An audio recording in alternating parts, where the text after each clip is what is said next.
ఇక ఏపీ ప్రభుత్వం శ్రీశైలం నుంచి అక్రమంగా విద్యుత్ ఉత్పత్తి చేస్తోందంటూ మంత్రి జూపల్లి కృష్ణారావు మండిపడ్డారు.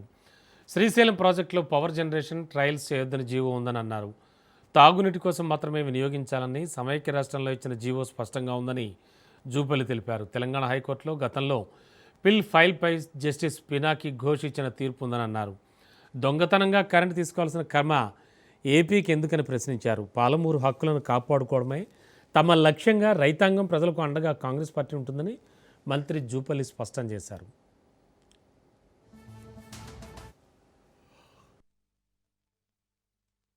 కానీ దీన్ని భిన్నంగా ఒకవైపునేమో మెయింటైన్ చేస్తామని చెప్తా ఉన్నారు, ఇంకో వైపునేమో అక్రమంగా తోడేసే కార్యక్రమం చేస్తూ ఉన్నారు. ఈ రోజున ఇప్పటికే ఆంధ్రప్రదేశ్ ప్రభుత్వం ఏదైతే అలాట్మెంట్ కంటే కూడా అదనంగా వాటర్ వాడుకోవడం జరిగింది. ఇప్పుడు ఈ సిచ్యువేషన్లో తాగడానికి కూడా ఎంటైర్ మైమనర్ డిస్టిక్ కాదు, ఇంక్లూడ్ నల్గొండ డిస్టిక్ కూడా ఇక్కడి నుంచి డ్రింకింగ్ వాటర్. సో ఏదైతే ప్రధానంగా 854 ఫీట్ల కంటే 254 మీటర్స్, దానికంటే తక్కువ 834 ఫీట్, అంతకంటే తక్కువ ఉండకూడదు. కాబట్టి అంతకంటే తక్కువ ఉన్నప్పుడు వాళ్ళు వాటర్ డ్రా చేయకూడదు. కాబట్టి అక్రమంగా చేస్తూ ఉన్నప్పుడు ఇవన్నీ కోర్టు ఆర్డర్స్ ఉన్నాయి, గవర్నమెంట్ ఆర్డర్స్ ఉన్నాయి.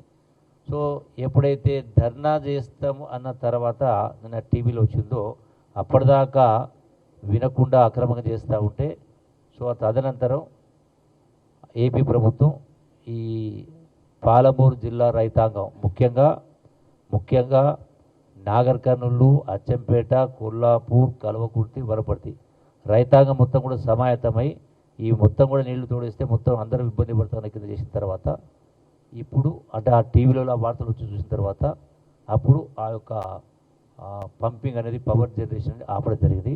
ఒకటే చెప్తామంటే పాలమూరు రైతాంగాన్ని, పాలమూరు ప్రజలు కానీ ఖచ్చితంగా పాలమూరు జిల్లాకు ఎప్పుడు నష్టం జరిగినా ఖచ్చితంగా రైతుల పక్షాన రైతులు సిద్ధంగా ఉన్నారు. రైతుల పక్షాన పోవడానికి కాంగ్రెస్ పార్టీ సిద్ధంగా ఉంది.